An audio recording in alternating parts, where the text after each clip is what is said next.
वस्सलामु अला सय्यिदिल अंबियाइ वल मुरसलीन अम्मा बाद फ़अऊज़ु बिल्लाहि मिनश शैतानिर रजीम बिस्मिल्लाहिर रहमानिर रहीम मालिकी यौमिद्दीन सदक़ल्लाहुल अज़ीम व सदक़ रसूलुहुन नबियुल अमीनुल मतीनुल करीम व नहनु अला ज़ालिका लमिनश शाहिदीन व शाकिरीन वल्हम्दुलिल्लाहि रब्बिल आलमीन। अल्लाह तबारक व तआला के हबीब सल्लल्लाहु ताला अलैहि वसल्लम का इरशाद पाक कि अल्लाह के हबीब सल्लल्लाहु ताला अलैहि वसल्लम इरशाद फरमाते हैं कि तुम जो भी मजलिस अल्लाह तबारक व तआला का जिक्र करने वाली मजलिस हो, उन मजलिसों को शुरुआत में मेरे दरूद पाक से उन मजलिसों की शुरुआत किया करो, या तुम्हारी मजलिसों में मुझ पर दरूद पाक पढ़ा करो। वो मजलिसें अल्लाह तबारक व तआला कामयाब करेगा। और हज़रत उमर इब्न ख़त्ताब रदी अल्लाह तआला अन्हु फरमाते हैं कि जब तुम अल्लाह तबारक व तआला की बारगाह में दुआ करो, बेशक दुआ जो हम करते हैं अल्लाह से करते हैं, तो हज़रत उमर फरमाते हैं कि जो तुम अल्लाह तबारक व तआला की बारगाह में जब तुम दुआ किया करो तो दुआ करने से पहले अल्लाह के हबीब सल्लल्लाहु अलैहि वसल्लम पर दरूद पढ़ लिया करो, और जब तुम दुआ ख़त्म करो तो अल्लाह तबारक व तआला के महबूब सल्लल्लाहु अलैहि वसल्लम पर दरूद पढ़ लिया करो, ताकि तुम्हारी दुआ अल्लाह की बारगाह में कबूल हो। और जिस दुआ में अल्लाह के हबीब सल्लल्लाहु अलैहि वसल्लम पर दरूद नहीं पढ़ा जाता है, तो हज़रत उमर फरमाते हैं कि वो दुआ ज़मीन और आसमान के बीच में लटकी रहती है, मुअल्लक रहती है। तो आइए सबसे पहले दरूद पाक पढ़ लें। पढ़िए बावाज़ बुलंद, सल्लल्लाहु अला नबी उम्मी वालिही सल्लल्लाहु ताला अलैहि वसल्लम, सलातुम व सलामुन अलैका या हबीबी या रसूल अल्लाह सल्लल्लाहु ताला अलैहि वसल्लम। पिछले जुमे में हमने बात की थी निकाह के ताल्लुक़ से कि निकाह करना इस्लाम में कितना आसान है और निकाह की अहमियत इस्लाम ने क्या दी है, और निकाह में क्या क्या चीज़ें होना ज़रूरी है और किन चीज़ों से निकाह में बचना चाहिए। ये हमने पिछले जुमे में बात की थी। कई जगह पर इस वक्त क्योंकि निकाह हो रही है, इसलिए हमने पिछले जुमे में अपना मौजू यही रखा था। आज इंशाअल्लाह तबारक व तआला क्योंकि अब मौसम चेंज हो रहा है,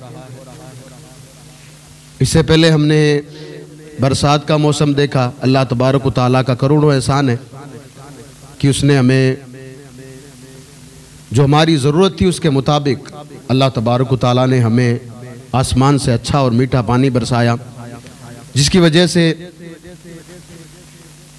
हमारे लिए, हमारे बच्चों के लिए, हमारे जानवरों के लिए, सब के लिए अल्लाह तबारक व तआला के दिए हुए पानी से रिज़्क़ हो गया। अब जब ये जैसे ही बारिश का मौसम ख़त्म हुआ, हमने गर्मी का मौसम भी देखा,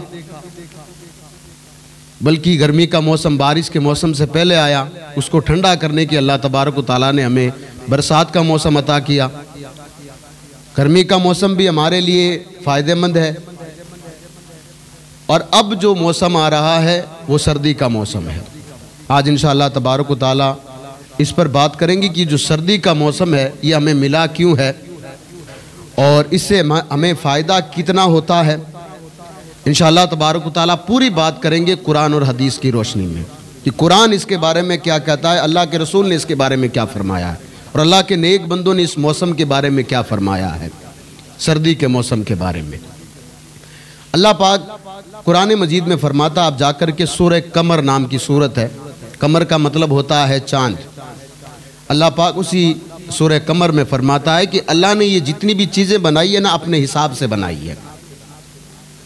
अपने हिसाब का क्या मतलब हुआ? अपने हिसाब का मतलब यह है कि जब तक अल्लाह तबारक व तआला इनको कोई हुक्म नहीं देता, ये अपनी जगह से हटती नहीं है। साहब, आप सूरज को देख ले, जब से ये उगना शुरू हुआ है एक ही जगह से उगता है और एक ही जगह से डूबता है। साहब, कभी भी इसने कोई गलती नहीं की हो, कभी भी कि इसने अपने किसी दूसरी जगह से उग गया हो या किसी दूसरी जगह ये डूब गया हो। आसमान को आप देख लें साहब, आसमान आप देखते हैं रोज़ाना, आसमान से जो है जब भी बारिश का मौसम होता है या बगैर मौसम के ही अल्लाह तबारक व तआला के हुक्म से ये हम पर पानी बरसाता है। हालांकि अल्लाह कहता है कि अगर मैं उनको आसमान को अगर हुक्म दूं तो ये पत्थर बरसा दे।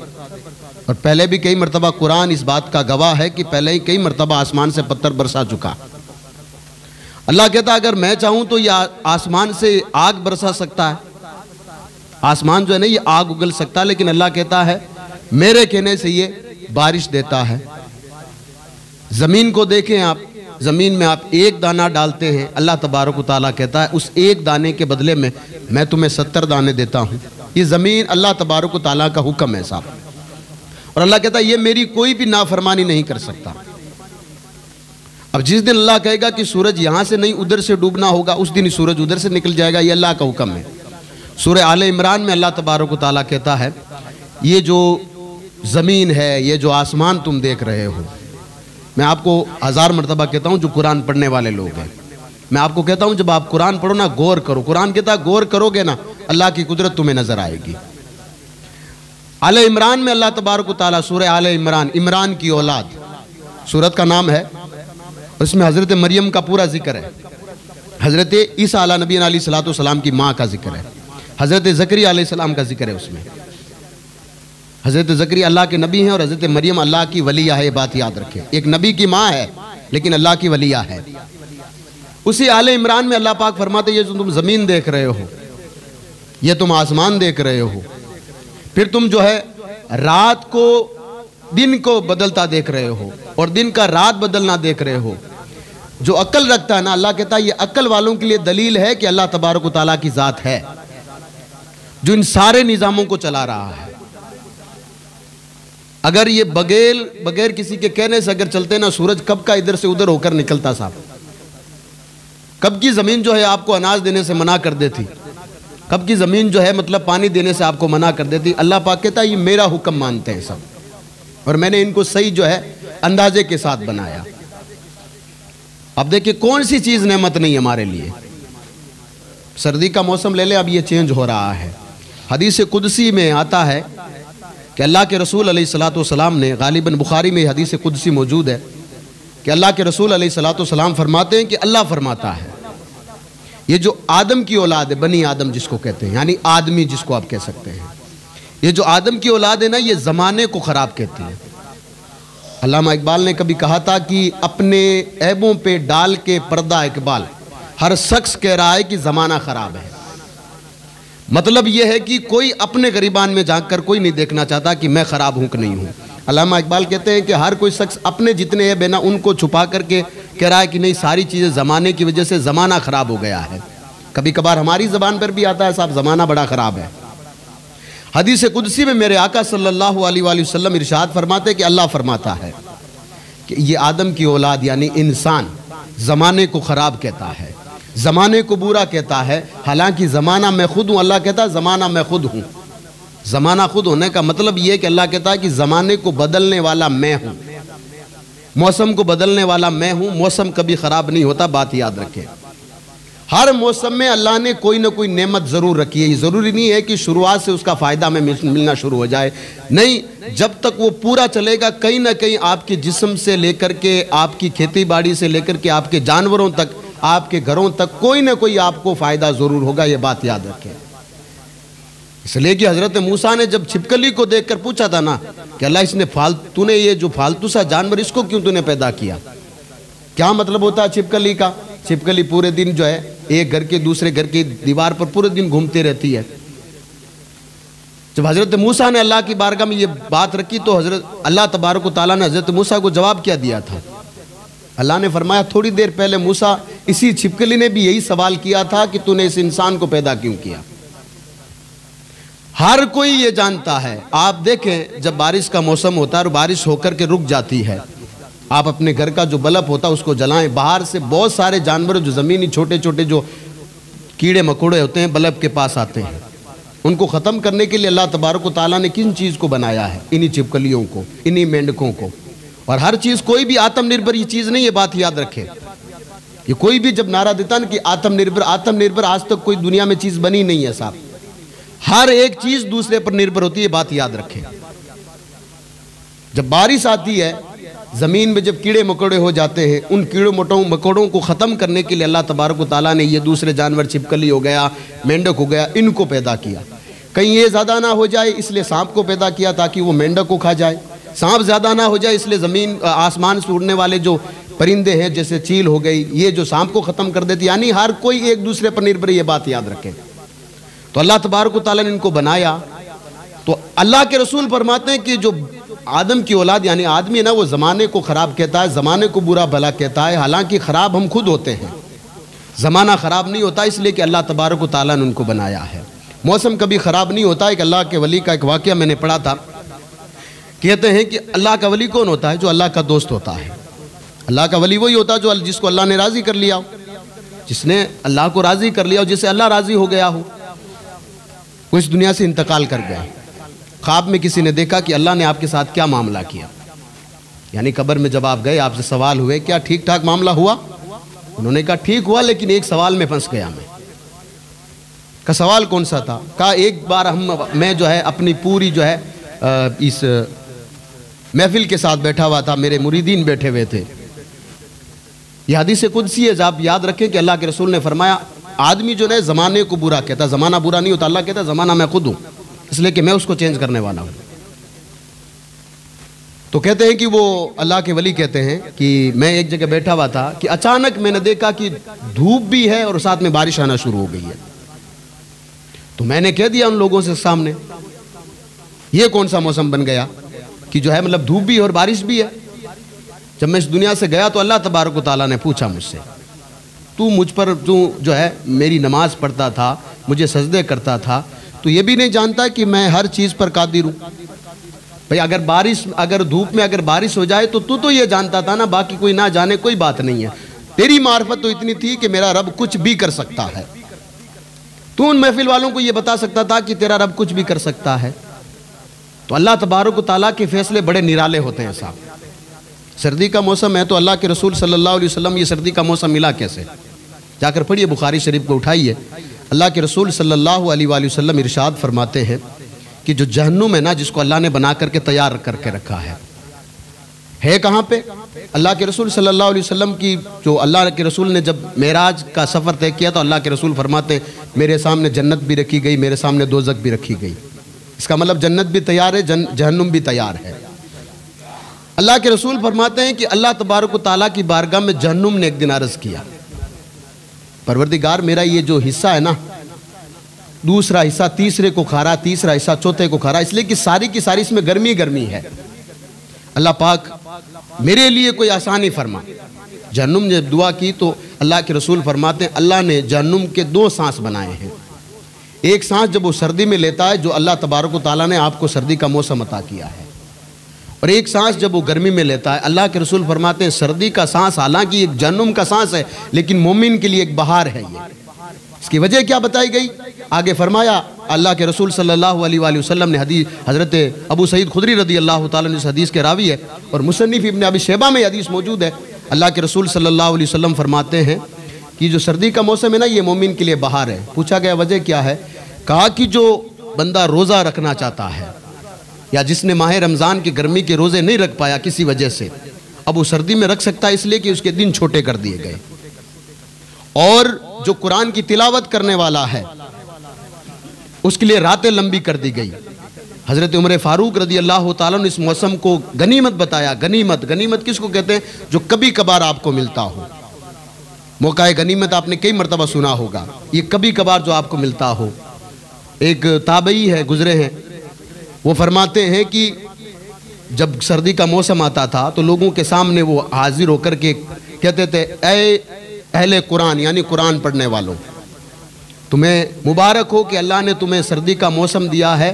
तुम रात भर अगर खड़े होकर के अल्लाह की बारगाह में तुम कुरान पढ़ोगे, क्योंकि अल्लाह का कुरान बड़ा उस्सत वाला कुरान है, और जो तुम में से रोज़ा रखने वाला है अल्लाह ने तुम्हारे लिए दिन छोटे कर दिए इसमें। और एक हदीस आपके सामने रख रहा हूँ, ये उससे भी बुलंद है कि अल्लाह के रसूल सल्लल्लाहु अलैहि वसल्लम ने इरशाद फरमाया कि जिस बंदे पर ठंडे मौसम में और ठंडे पानी से वज़ू करना नागवार गुजरता हो। नागवार गुजरने का मतलब क्या है? आप सुबह फजर में मस्जिद में गए, घर पे गए, खेत में उठे, आपने देखा कि मटकी में पानी पड़ा हुआ है, बाल्टी में पानी तो पड़ा हुआ है, गर्म करने का कोई चीज़ आपके पास मौजूद नहीं है। लाइट नहीं है, रोड आपके पास है, लाइट नहीं है, गीज़र आपके पास है, लाइट नहीं है, या कोई भी दूसरा आला आपके पास नहीं है कि जिससे पानी गर्म कर सके। अल्लाह के रसूल सल्लल्लाहु अलैहि वसल्लम फरमाते हैं, अगर बंदा ऐसे में अगर वज़ू करता है, ठंडे पानी से वज़ू करता है, तो अल्लाह तबारक व तआला एक वज़ू के बजाय उसको डबल वज़ू करने का सवाब अता करता है। यानी जहाँ पर हर चीज़ में अल्लाह कहता है कि हर चीज़ में मैंने नेमत रखी है, आपको गौर करना पड़ेगा उसमें। इसी तरीके से सर्दी के बहुत सारे मसाइल चेंज हो जाते हैं साहब। जब सर्दी आती है तो बहुत सारे मसाइल हैं, वो भी चेंज हो जाते हैं शरीयत में। आप देखें जाकर के, पढ़ें जाकर के शरीयत को, तो वो भी मसले चेंज हो जाते हैं। लेकिन क्योंकि जब अल्लाह ने ये मौसम सरमा हमें दिया है, मौसम सर्दी अगर हमें दिया है, तो इसके आप दूसरी अगर दुनियावी साइंसी अगर फ़ायदे देखेंगे तो जिस्म, इंसानी जिस्म के लिए अगर सबसे बेहतरीन अगर कोई मौसम है तो वो सर्दी का मौसम है साहब। वजह क्या बताई गई? लुकमान हकीम से पूछा गया किसी से, तो लुकमान हकीम ने ये चीज़ कही थी कि अगर इंसान, वो इंसान जिसको नींद की सख्त ज़रूरत है, तो अल्लाह तबारक व तआला ने ये सर्दी का मौसम उसके लिए बनाया है ताकि वो आराम से नींद ले सके। एक तो ये चीज़ भी देखी जाती है कि क्योंकि रात बड़ी होती है, एक तो हमें पता ही है। दूसरी बात ये है कि बंदा सर्दी में कितना भी खा लेना तो उसको तकलीफ नहीं होती, बात याद रखें ये। और तीसरी ये भी है कि आज के अगर हिसाब से अगर मैं देखूं, गर्मी में आप जो है अगर अंदर सोते हो, ऊपर सोते हो, कहीं भी सोते हो, पंखा आपका चलता है, जैसे ही लाइट चली जाती है, आपका पंखा जैसे ही बंद होता है आपकी नींद खुल जाती है। सर्दी में लाइट जाए, कुछ भी हो जाए, कोई मतलब नहीं है, आप ओढ़ कर सो जाओ। लुकमान हकीम की बातें जाकर पढ़िए, जिसका तज़किरा अल्लाह ने कुरान में किया है साहब। उन्होंने वो हिकमत की सारी बातें हमारे सामने रख दी कि अल्लाह ने जितने मौसम दिए हैं ना, अगर एक आध इंसान को किसी वजह से तकलीफ होती, चाल मान लीजिए कि किसी की उम्र जो है 70 साल से या 80 साल से जो जिसके बड़ी हो गई उम्र, उनको सर्दी ज़्यादा लगती है साहब, उनको थोड़ी सी तकलीफ होती है, तो उनको चाहिए कि अल्लाह का शुक्र अदा करें। आप जब जवानी में थे, आप जब बचपन में थे, तब आपने इस मौसम का खूब फ़ायदा उठाया था, आपने इसका फ़ायदा उठाया, अल्लाह तबारक व तआला ने आपको ये उम्र दे दी है। हालांकि हज़रत अबू हुरैरा रज़ियल्लाहु तआला अन्हु कहते हैं कि जिस बंदे को 40 साल की उम्र मिल गई, 40 साल की बात याद रखें, हज़रत अबू हुरैरा फरमाते हैं कि 40 साल की उम्र जिस बंदे को मिल गई, क़यामत के दिन अल्लाह की बारगाह में वो बहाना बनाने के लायक नहीं रहेगा। वजह क्या जानते हो? आप नबियों की पूरी सीरत उठा कर देखो, बल्कि मेरे नबी की सीरत उठा कर देखो। आप सल्लल्लाहु अलैहि वसल्लम ने नबूवत का ऐलान कौन सी साल में किया था? 40 साल की उम्र में। इसकी जब उलमा ने जब फहरिस्त बयान की, मुहद्दिसी ने जब फहरिस्त बयान की, तो तकरीबन 170 वजह लिखी है कि 40 साल में आपने उम्मत जो है मतलब ये ऐलान क्यों किया था। 40 साल का मतलब ये है कि इंसान के पास अकल से लेकर वो सारी चीज़ें, हालांकि नबी सल्लल्लाहु अलैहि वसल्लम तो उस वक्त भी नबी थे जिस वक्त हज़रत आदम अला नबी अलैहिस्सलाम का वजूद तक नहीं था, उस वक्त अल्लाह के नबी थे, लेकिन ऐलान कब करवाया? 40 साल की उम्र में। उसी 40 साल की उम्र को लेकर हज़रत अबू हुरैरा फरमाते हैं कि जिस बंदे को अल्लाह तबारक व तआला ने 40 साल की उम्र दुनिया में सांसें दे दी, 40 साल की, अब इसके बाद वो बंदा क़यामत के दिन इकरार करता फिरे कि नहीं, मैं अपनी जवानी को, अपने बुढ़ापे को, अपने बचपन को मैंने जो है नाफरमानी में गुजारा, तो उस वक्त उसका बहाना नहीं सुना जाएगा। तो सर्दी का मौसम भी अल्लाह तबारक व तआला की नेमत है। उस नेमत का फ़ायदा किस तरह से उठाया जा सकता है? अल्लाह तबारक व तआला के महबूब अलैहिस्सलाम ने फरमाया, जो चीज़ नागवार गुजरे तुम पर और वो चीज़ तुम्हें शरीयत पर अमल करने वाली हो, जो तुम्हें शरीयत के करीब ले जाने वाली हो, अगर तुम सर्दी में उसको करते हो तो अल्लाह तबारक व तआला तुम्हें डबल सवाब अता करता है, वहाँ पर डबल सवाब अता करता है। तो ये ज़रूरी नहीं है कि आप ठंडे पानी से वज़ू करें, शरीयत ने आपको इजाज़त दे रखी है साहब, आप गर्म पानी करके वज़ू बना सकते हैं। अगर आपको गुस्ल की हाजत है तो आप जो है मतलब पाक पानी हो उसको गर्म करके आप उससे गुस्ल करें। लेकिन अक्सर हमारे यहाँ पर देखा जाता है कि इन चीज़ों में कि पानी गर्म कैसे किया जाता है वो तो हमें भी मालूम है। आग की भट्टी पर पानी चढ़ाया, पानी गर्म हो गया, इलेक्ट्रॉनिक ज़माना है, रोड डाली, पानी गर्म हो गया, गीज़र है, पानी गर्म हो गया, कोई बात नहीं है। अब उसको पाक रखना ये हमारे हाथ में नहीं होता है। पानी दो तरीके का होता है, एक होता है मुस्तामल, एक होता है माए मुस्तामल। एक होता है यानी कि पानी, एक तो वो पानी कि जिसका अभी तक आपने इस्तेमाल नहीं किया, वो पानी पाक है साहब। और एक पानी वो जिसको आपने इस्तेमाल कर लिया, वो पानी, उस पानी से आप वजू नहीं कर सकते। ये बात याद रखें। आपको यहाँ पर एक छोटी सी बात बता दूँ, आप कई मरतबा गुस्ल खाने में जाते हैं, आप कई मरतबा आप गुस्ल खाने में जाते हैं, आप सर्दी के हालात आपको बता रहा हूँ मैं। आप सर्दी में जाओगे तो आप देखो कि बाल्टी में थोड़ा सा गर्म पानी पड़ा हुआ है, और अभी आपसे पहले कोई आपके घर में से कोई आपकी बहन, आपकी बेटी, आपकी भतीजी, आपकी भांजी, कोई भी ना करके, यानी कि औरत गुस्ल खाने से ना करके बाहर आई है। अब इतना पानी है कि एक जग पानी उसके अंदर मौजूद है कि जिससे आपका वजू बन सकता है।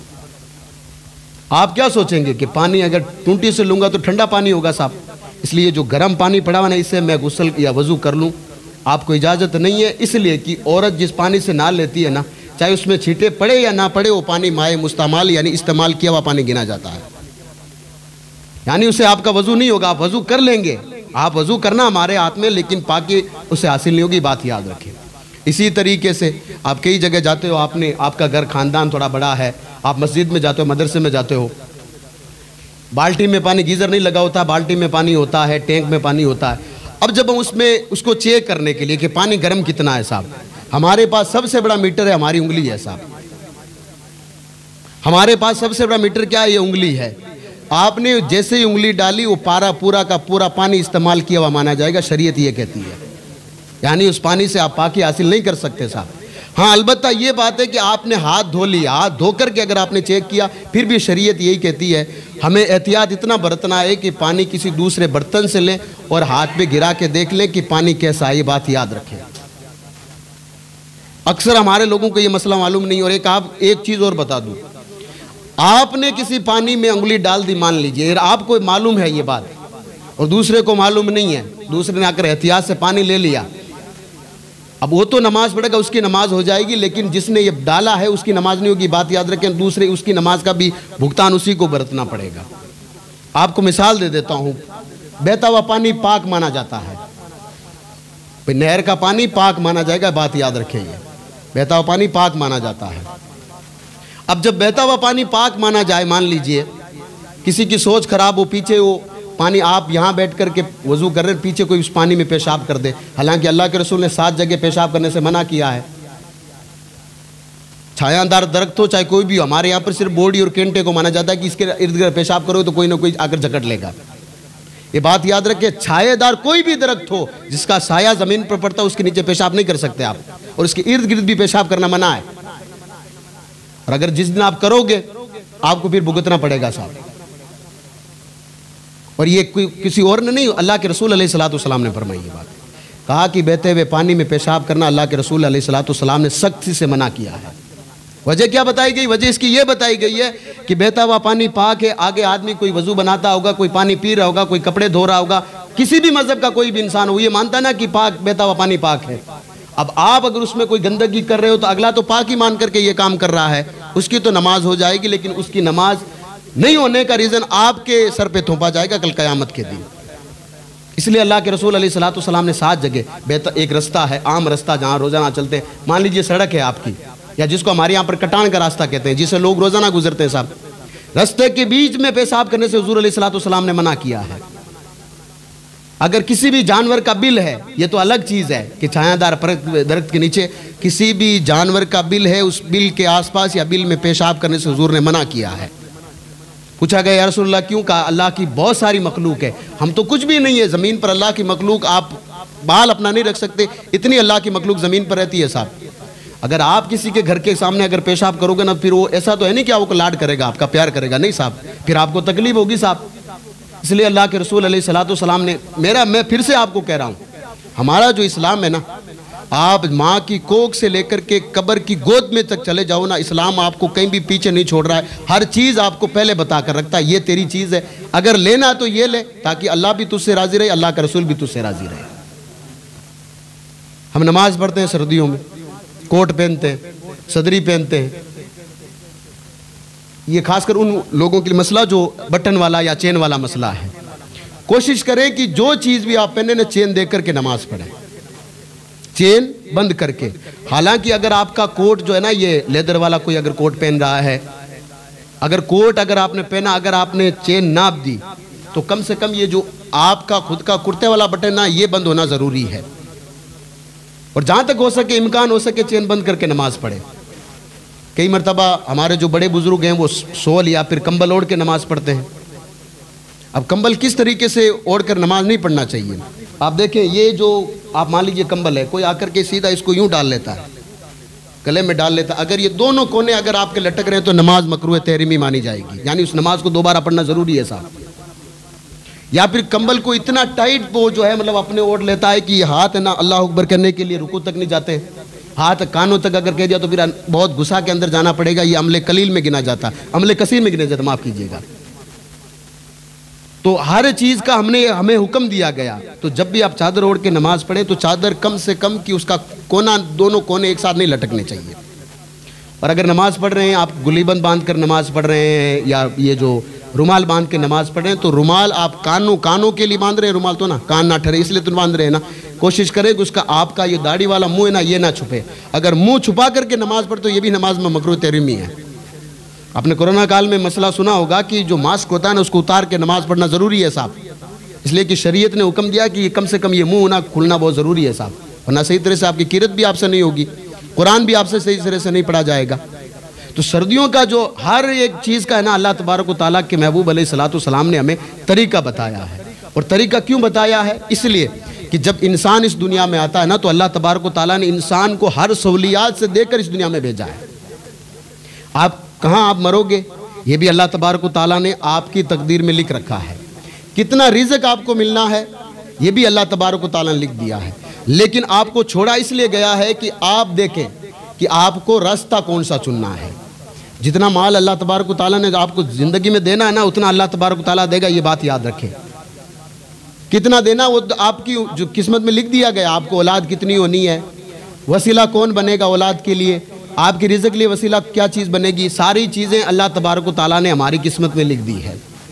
यही वजह है कि जो फरिश्ता मौत का जब हज़रत आदम अलैहिस्सलाम के पुतले के लिए मिट्टी लेकर आया था ना, इसी तरीके से जब जब कोई बच्चा किसी माँ के पेट में जब पड़ता है तो 40 दिन का जैसे जैसे वो सफ़र तय करता है, अल्लाह तबारक व तआला उसकी किस्मत में सारी चीज़ें लिख देता है साहब।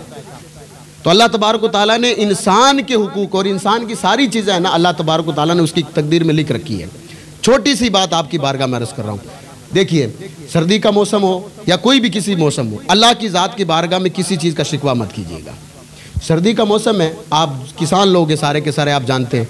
आप बगैर सर्दी के गेहूँ लाकर दिखा दीजिए, गेहूँ आपके कभी नहीं पनपेंगे साहब। सरसों जिन लोगों ने बोया है, सर्दी को देखिए, आपकी पान मेथी है, जब तक सर्दी नहीं पड़ेगी इस पर भी कोई खास असर नहीं पड़ेगा। इसकी वजह क्या है? अल्लाह तबारक व तआला कहता है कि मैंने ये चीज़ नेमतें बनाकर तुम्हारे बीच में उतारी है। और नेमत कभी भी किसी को नुकसान नहीं देती, बात याद रखें। नेमत कभी भी नुकसान नहीं देती। हाँ, अलग ये चीज़ है कि बंदे का किस तरीके से दुनिया से जाना है। ये लाइट है ना, ये पंखा जो चलाती है, आपके घर में जो रोशनी देती है, ये भी नेमत है। लेकिन ये बात याद रखें, कभी आप सड़क के हादसे से अगर गुजर रहे हैं, अगर कभी बहते हुए अगर आपने कोई गलती नहीं है फिर भी तार टूट कर आप पर गिर गया है तो आपका दर्जा है शहीदों में गिना जाएगा। लेकिन अगर वही तार अगर आप जाकर के किसी दुनियावी परेशानी में उसी तार को जाकर पकड़ लेते हैं साहब, तो ये खुदकुशी गिनी जाएगी, बात याद रखें। और खुदकुशी इस्लाम में हराम है साहब। तो नेमत को इंसान पर छोड़ दिया गया कि नेमत को जहमत बनाना है या नेमत को नेमत ही रखना, ये इंसान के हाथ में है। नेमत है अल्लाह की, लेकिन अल्लाह तबारक व तआला ने इंसान को छोड़ा कि मेरी नेमत, इसको नेमत ही रखना है, इसको जहमत ही बनाना है। तो सर्दी का मौसम है, तो अल्लाह के रसूल अलैहिस्सलाम ने फरमाया हदीस कुदसी में कि आदम की औलाद यानी आदमी जो ना, ये ज़माने को गाली देता है। हालांकि ज़माने को गाली नहीं देनी चाहिए, ज़माना बड़ा ख़राब है। हम खुद देखें कि हमारा क्या हाल है, तब जाकर के हमें पता चलेगा। हदीस कुदसी, और हदीस कुदसी का तारीफ यही है, वो बात जो अल्लाह तबारक व तआला ने सीधी अपने रसूल से कही हो, ये सीधी बात जो इसको हदीस कुदसी कहते हैं। यानी अल्लाह तबारक व तआला ने महबूब को बताया, महबूब ने हमें बता दिया, इसको हदीस कुदसी कहते हैं। हदीस किसको कहते हैं? अल्लाह के रसूल अलैहिस्सलाम ने कोई बात की, सहाबाए किराम को बात याद रह गई, बात हम तक आ गई, इसको हदीस कहते हैं साहब। कुरान क्या है? हज़रत जिब्राइल अलैहिस्सलाम, या कभी अल्लाह तबारक व तआला का सीधा कॉन्टेक्ट अल्लाह के रसूल सल्लल्लाहु अलैहि वसल्लम तक ये आयतें पहुंची, इसको कुरान कहते हैं साहब। ये सारी चीज़ें हैं, और इन सारी चीज़ों में निज़ाम क्या है? निज़ाम एक ही है कि इंसान तुझे सोचना है, मैंने सारी चीज़ें तेरे हवाले करके रखी है। और फिर वो कहता है कि तबारकल्लज़ी बियदिहिल मुल्कु व हुवा अला कुल्लि शैइन क़दीर। पहली बात तो ये है कि किसी के सामने हाथ जोड़ ले, किसी के पाँव पकड़ ले, इज़्ज़त इसी में है कि तो अल्लाह की बारगाह में आकर झुक जा, इज़्ज़त यह है। पहली बात तो यह है। नंबर 2 पे फिर वो पूछता है कि फिर बनाया क्यों इंसान को? तो वो कहता है कि मैंने बनाया इसलिए है ताकि मैं इनका अमल चेक करूं क़यामत के दिन, अमल क्या है इसका। और दारो मदार तो फिर से कह रहा हूं, क़यामत के दिन अमल ही पर छूटा जाएगा बंदा। ठीक है, गुनहगार बंदा हो जाएगा, उसके लिए अल्लाह के रसूल सल्लल्लाहु अलैहि वसल्लम की शफात है। अल्लाह को मानता था, अल्लाह के रसूल को मानता था, फरिश्तों को मानता था, किताबों को हक मानता था, सारी चीज़ों को मानता था। ठीक है, कोई जो है मतलब आमाल में कोई जो है कायली हो गई, आलस हो गया, क़यामत में हुज़ूर अलैहिस्सलातु वस्सलाम की शफात उसके लिए है साहब, बात याद रखें। तो सर्दी का मौसम है ना, ये भी अल्लाह तबारक व तआला की एक नेमत है। अपने बच्चों का अपना सर्दी में ख्याल ज़रूर रखिएगा और इसको नेमत ही बने रहने दीजिएगा। याद रखिएगा ये नेमत है, तो अल्लाह की बारगाह में शुक्र अदा कीजिएगा परवरदिगार। वरना कई जगह ऐसे हम खुद जानते हैं, कई ज़मीन ऐसी है जहाँ पर सिर्फ एक ही मौसम आता है, सिर्फ गर्मी का। कई जगह ऐसी है जहाँ पर सिर्फ सर्दी सर्दी रहती है। अल्लाह तबारक व तआला ने हमें तीनों मौसम अता किए हैं। गर्मी आती है, गर्मी को ठंडा करने के लिए अल्लाह तबारक व तआला आसमान से पानी उतारता है, वो भी नेमत है हमारे लिए। वो जब होती है हमारे लिए, हमारे बच्चों के लिए, जानवरों के लिए, सब के लिए खुराक लेकर आती है साहब। फिर वो कहता है कि फिर मुर्दा ज़मीन को ज़िंदा कौन करता है? सूरह वाक़िया में हमसे वो पूछता है कि जो ज़मीन मर चुकी थी, यानी कि बहुत सारी घास थी ना, उसकी सिर्फ जड़ें रह गई है, बीज उसके ज़मीन पर पड़े हुए, अब तो ये सारे मुर्दा हो चुके, अब इनको जिलाएगा कौन? तो अल्लाह कहता है फिर मैं ज़मीन से बारिश बरसाता हूँ, तो फिर ज़मीन हरियाली हो जाती है, उसको ज़िंदा मैं ही करता हूँ वापस। अब वो सिर्फ हरियाली नहीं करता है, उस हरियाली में हमारे लिए गेहूँ बाजरा भी होता है, मूंग भी होता है, वो सारी चीज़ें हमारे खुराक की होती है। अब जो चीज़ें बच जाती है वो हमारे जानवरों के लिए होती है साहब, हमारे जानवरों के लिए होती है। अब ये जैसे ही बारिश का मौसम ख़त्म होता है तो अल्लाह तबारक तआला कहता है फिर हम सर्दी का मौसम तुम्हें देते हैं साहब। सर्दी के मौसम तुम्हारे जिस्मों के लिए, तुम्हारे बच्चों के लिए, तुम्हारी आने वाली नस्लों के लिए इतना अच्छा है, तुम्हारे जानवरों के लिए कितना अच्छा है। हाँ, इतनी बात है कि इसमें तकलीफ, कौन से मौसम में बंदे को तकलीफ नहीं होती है? फिर अल्लाह तबारक तआला ने इंसान को अकल भी दी है। अकल कैसे दी है? इलेक्ट्रॉनिक आपके पास बहुत सारी चीज़ें हैं, आपका कमरा आप अपने लिए गर्म कर सकते हैं साहब। बाहर कितना ही मौसम वेदर वाला हो, कितना ही बर्फ़ पड़ रही हो, लेकिन अल्लाह ने इंसान को अकल कितनी दी कि वो जहाँ पर खुद रह रहा है, जहाँ पर वो खुद सो रहा है, उसको वो गर्म कर सकता है साहब। ये अल्लाह तबारक व तआला की इनायतें हैं। अल्लाह फिर कहता है कि तुम मेरी नेमत का, दी हुई नेमत का चर्चा करो, उसका शुक्र अदा करो। शुक्र अदा करोगे तो और दूंगा, नहीं करोगे तो फिर अल्लाह तबारक व तआला तो वो तो कहता है मैं तुम्हारा मोहताज थोड़ी हूँ, किसी का मोहताज नहीं है। वो तो कह रहा जब कोई नहीं था तब भी मैं था, और जब तुम कोई नहीं रहोगे तब भी मैं तो रहूँगा। फिर वो कहता है मालिक यौमिद्दीन, मैं क़यामत के दिन का मालिक मैं हूँ। मालिक यौमिद्दीन का मतलब क्या है? क़यामत के दिन का मालिक मैं हूँ। उस दिन हिसाब तुम्हें मेरे को ही देना पड़ेगा। तो अल्लाह तबारक व तआला की रज़ा के लिए सर्दी है, ठीक है, सर्दी है, आपको पूरा शरीयत इजाज़त देती है गर्म करके आप जो है गर्म कपड़े पहन के नमाज़ पढ़िए। लेकिन ख्याल ये रखिए कि जिन कपड़ों को पहन के नमाज़ पढ़ रहे हैं, कम से कम आपने अब निकालने, बाहर कपड़े निकालने सर्दी वाले, उनको एक बार धुलिएगा ज़रूर, क्योंकि हुज़ूर पाक सल्लल्लाहु अलैहि वसल्लम की सुन्नत है ये। धुलिए उनको, देखिए अगर कहीं पर उनको फटा फटा है तो उनको ये टाँका लगाइए, क्योंकि ये भी हुज़ूर सल्लल्लाहु अलैहि वसल्लम की सुन्नत है।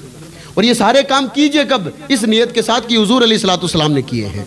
आप ये काम करोगे तो कहते हैं उलमा कहते हैं कि अल्लाह तबारक व तआला 100 शहीदों का हिसाब आपको एक कपड़ा पहनने में दे देगा साहब। काम कितना करना है कि ये जानना, माइंड में सिर्फ इतना सा ये बात लानी है कि हुज़ूर अलैहिस्सलातु वस्सलाम ने ये काम किया है। काम जब हुज़ूर ने किया तो हम तो फिर हुज़ूर के शहदाई हैं, हुज़ूर को मानने वाले, इसलिए हम काम कर रहे हैं। अल्लाह तबारक व तआला हम सबको अमल करने की तौफीक रफ़ीक अता फरमाए। सलाम।